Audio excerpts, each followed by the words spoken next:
Donc, nous allons passer aux 3 derniers exercices de la série numéro 1, toujours pour la filière SMP, SMC, SMA. Et donc, l'exercice 5, donc, on considère un faisceau composé de rayons lumineux qui tombe sur un verre d'indice N sous une incidence de 60 degrés. Une partie des rayons est réfléchie, l'autre partie est réfractée. Les rayons réfléchis et réfractés font ensemble un angle de 90 degrés. Première question, énoncer les lois de Snell-Descartes relatives à la réfraction et la réflexion. C'est une question de cours, faire un schéma. Deuxième question, calculer l'indice N du verre sachant que le milieu d'indice est l'air. Ce sont des exercices qui sont relativement très simples. Alors, comment on va procéder?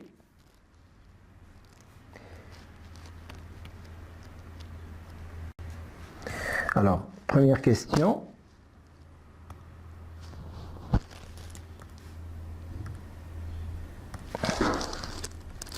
Les lois de Descartes, donc nous avons 2 lois. La loi de la réfraction qui dit que N1 sinus I1 égale N2 sinus I2. Je rappelle que N1, N2 c'est les indices de réfraction, I1, I2 ce sont les angles d'incidence et de réfraction. Donc je considère une surface qui sépare un milieu N1 d'un milieu N2. Les 2 milieux sont homogènes, transparents, isotropes, qui ont des indices bien sûr différents. Si je considère un rayon incident SI qui arrive sur la surface, en représentant la normale, je définis mon angle d'incidence. Ma normale est la droite perpendiculaire au plan tangent à la surface. Ça, c'est la surface. Et donc, si par exemple N1 est supérieur à N2, je vais avoir un rayon réfracté qui s'éloigne de la normale avec un angle I2, un angle de réfraction. Maintenant, si N2 est supérieur à N1, donc je le représente en bleu, et ça va être un rayon réfracté qui s'approche de la normale avec I2. Voilà les 2 cas de figure. Bon, on peut aussi dire, pour compléter la loi de la réfraction, que le rayon SI, I, B et N appartiennent au plan d'incidence. Donc, pour avoir les lois de Descartes, il faut énoncer les 2. Alors, nous avons l'autre loi de Descartes qui est relative à la réflexion. Et donc, nous considérons une surface et nous considérons un rayon incident SI. Nous représentons la normale. La réflexion va nous donner, si nous avons I1 ici, nous aurons moins I1 de l'autre côté. Ça veut dire que l'angle d'incidence en valeur algébrique, valeur absolue, est égal à l'angle de réflexion. La même chose, donc, module de I1 égale module de moins I1. Et l'autre partie, si je considère le point B ici, donc SI, IB et la normale appartiennent au plan d'incidence. Alors, pour énoncer les lois de Descartes, on est obligé d'énoncer les 2 parties. Non seulement les angles, les indices, mais aussi l'appartenance au plan d'incidence. Parce que si on n'est pas sur le même plan d'incidence, on ne peut pas vérifier les lois de Descartes. La deuxième question de l'exercice. Donc, calculer l'indice N, sachant que le milieu d'incidence est l'air. Donc, si je considère par exemple une surface, et je considère donc un rayon incident SI, ma normale, l'angle I1, si le rayon réfléchi et réfracté font un angle de 90 degrés, alors je vais avoir, je mets une autre couleur, je vais avoir le rayon réfléchi avec moins I1 et le rayon réfracté de manière à former un angle de pi sur 2. Alors, pour trouver l'indice, je dois normalement trouver l'angle. Donc, si j'ai l'angle I1 égal à 60 degrés, cet angle égal à moins 60 degrés. Et puisque j'ai un angle droit entre la normale et la surface, donc cet angle est égal à 30 degrés. Celui-là égal à 60 degrés, parce que j'ai un angle droit. Et donc, l'angle qui reste, c'est R, est égal à 30 degrés. Donc, on peut écrire que R plus 60 plus 90 est égal à 180, implique que R est égal à 30 degrés. Donc, l'angle de réfraction est 30 degrés. Maintenant, je connais l'angle, donc j'utilise la loi de Descartes et je vais déterminer tout simplement l'indice de la question recherchée. Donc, j'écris n sinus R est égal à sinus I. Je rappelle que ici on a pris 1 et ici bien évidemment on a pris n. Donc, sinus de R c'est sinus de 30 et n est égal à sinus de I sur sinus de R. Nous avons I qui est 60, donc sinus de 60 c'est racine de 3 sur 2, sinus de R c'est 1/2 et dans ce cas c'est racine de 3 qui n'est autre que 1,73 et ainsi on a répondu à la deuxième question de l'exercice 4. Maintenant, on va passer à l'exercice suivant, donc à l'exercice 5, pardon, et on va passer à l'exercice 6. Et pour cet exercice, donc je vais lire le texte et je vais essayer de commenter en soulignant les parties les plus importantes. Alors, l'énoncé, qu'est-ce qu'il dit? Donc, on considère un fin pinceau lumineux qui arrive sur une surface plane séparant l'air de l'eau d'indice 1,33. On représente ces rayons lumineux comme observé sur la figure ci-contre. Donc, nous avons, je le mets ici, donc nous avons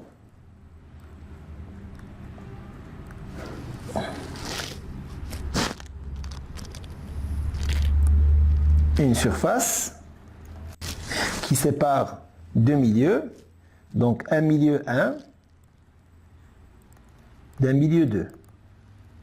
Donc ils disent que un des milieux est l'eau et un autre est l'air. Mais on doit savoir où se trouve l'eau et où se trouve l'air. Par contre, nous avons des rayons, on ne connaît pas leur nature, donc le rayon 1, nous avons un rayon 2 et nous avons un rayon 3. Nous n'avons pas d'orientation ni de sens. Tout ce qu'on sait, c'est que deux milieux transparents homogènes séparés par une surface et nous avons trois types de rayons. Alors, on va procéder par élimination. En supposant que la lumière, par exemple, arrive du haut vers le bas, c'est peut-être pas vrai, donc je suppose que ça arrive du haut vers le bas, ça veut dire que le rayon 1 est incident, donc je ne peux pas avoir la situation des rayons réfractés 2 et 3. Donc cette solution à éliminer et j'efface.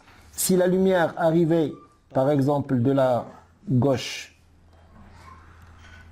de la droite vers la gauche, c'est la même chose. Si le rayon 3 était incident, je ne peux pas avoir de rayon réfracté. La même chose, c'est une solution aussi à éliminer.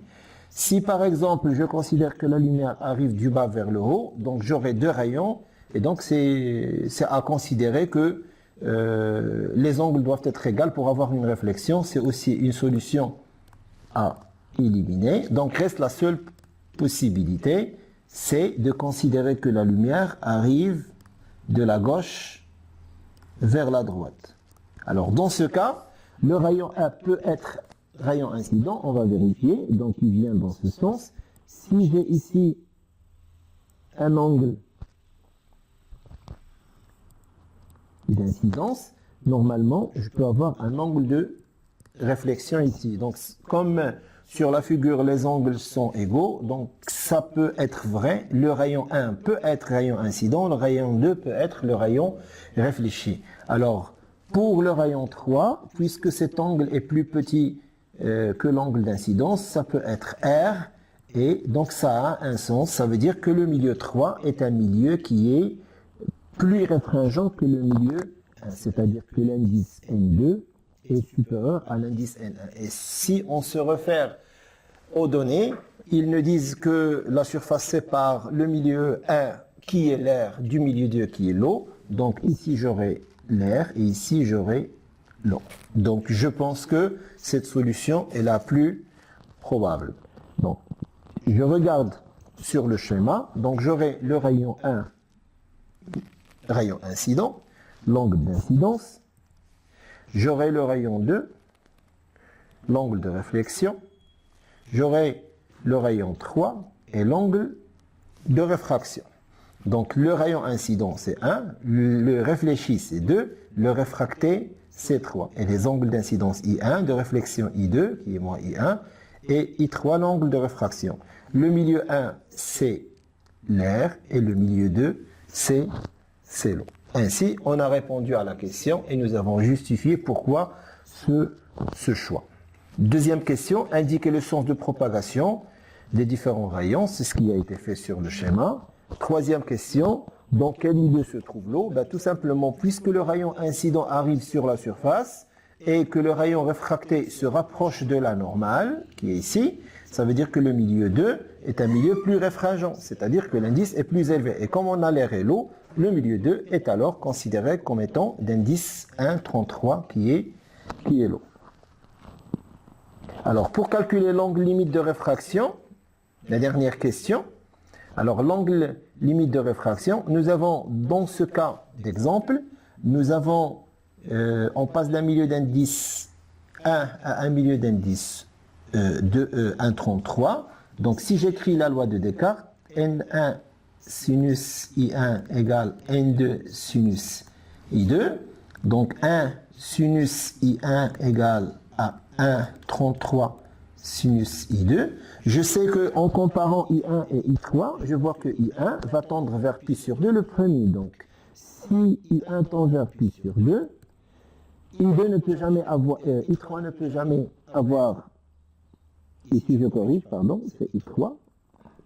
Donc I3 ne peut jamais avoir pi sur 2, il va être un angle inférieur. Donc j'ai 1,33 sinus d'un angle qui s'appelle limite. Alors cet angle limite s'appelle l'angle de réfraction limite. Donc sinus de IL est égal à 1 sur 1,33. Et pour calculer l'angle limite, c'est tout simplement, comme on l'a vu dans le cours, arc sinus de 1 sur 1,33. Alors si je calcule cette valeur, je vais trouver que l'angle limite est égal à 48 degrés. Donc pour l'eau, pour le passage RO, l'angle limite est égal à 48 degrés. Dans ce cas de figure, cette surface est appelée une surface d'un dioptre plat.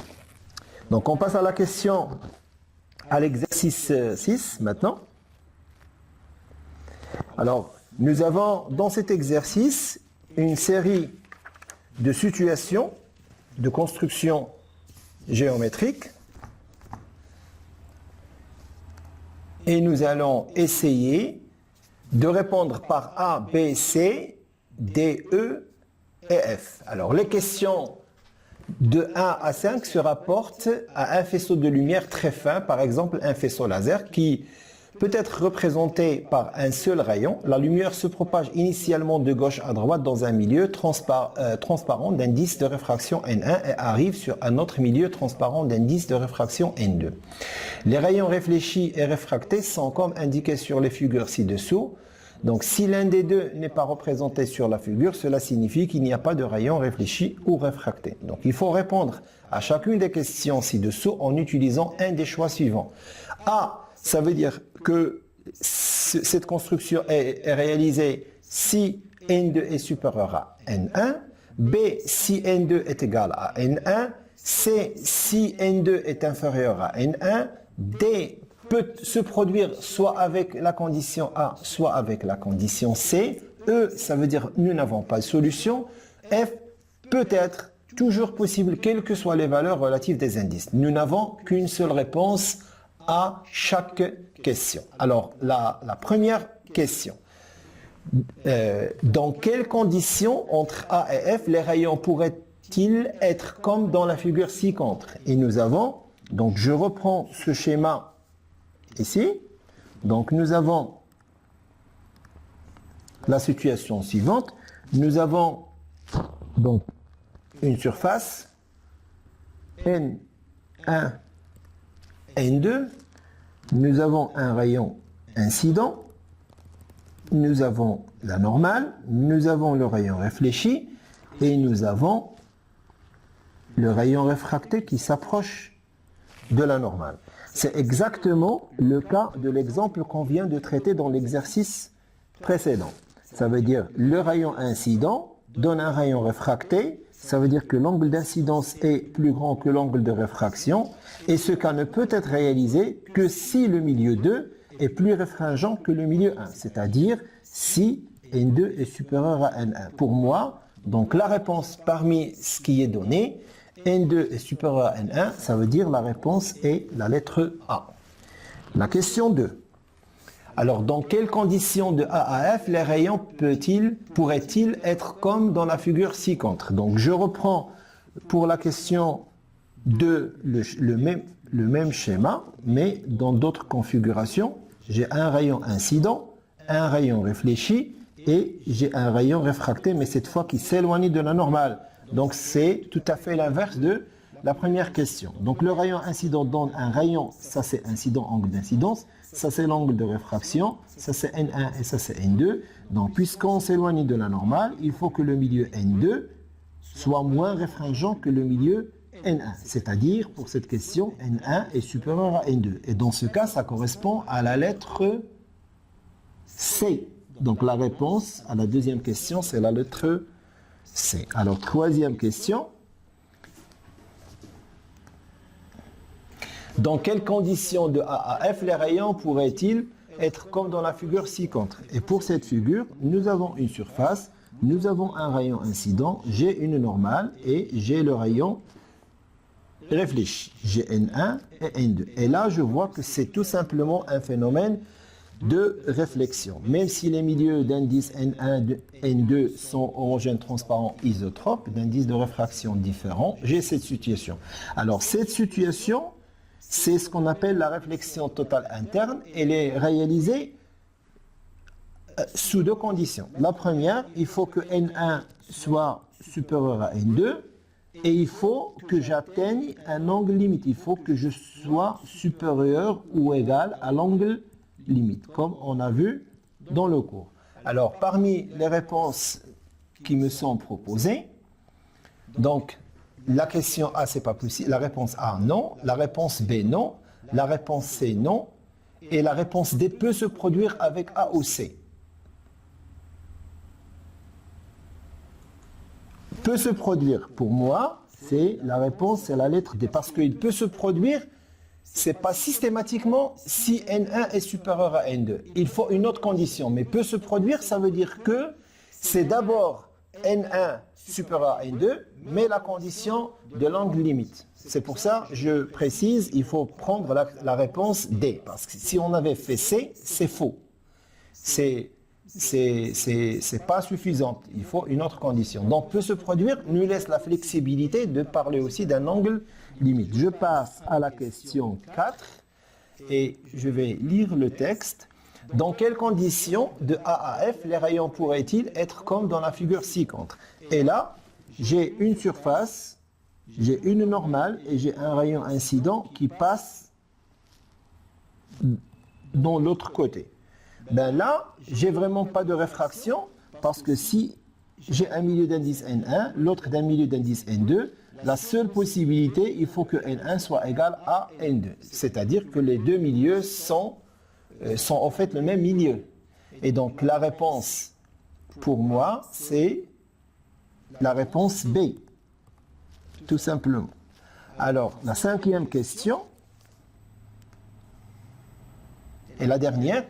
Dans quelles conditions de A à F les rayons pourraient-ils être comme dans la figure ci-contre? Et donc cette figure, c'est une surface, une normale, un rayon incident, un rayon réfléchi et un rayon qui reste sur la surface, un rayon rasant. Ben, ce cas-là ne peut pas se réaliser tout simplement. Ça veut dire que je ne peux pas avoir un rayon réfléchi et un autre qui va continuer sa trajectoire. Alors je regarde parmi les réponses qui me sont proposées. A, non. B, non. C, non. D, non. E, impossible. Donc ma réponse est la lettre E. Voilà.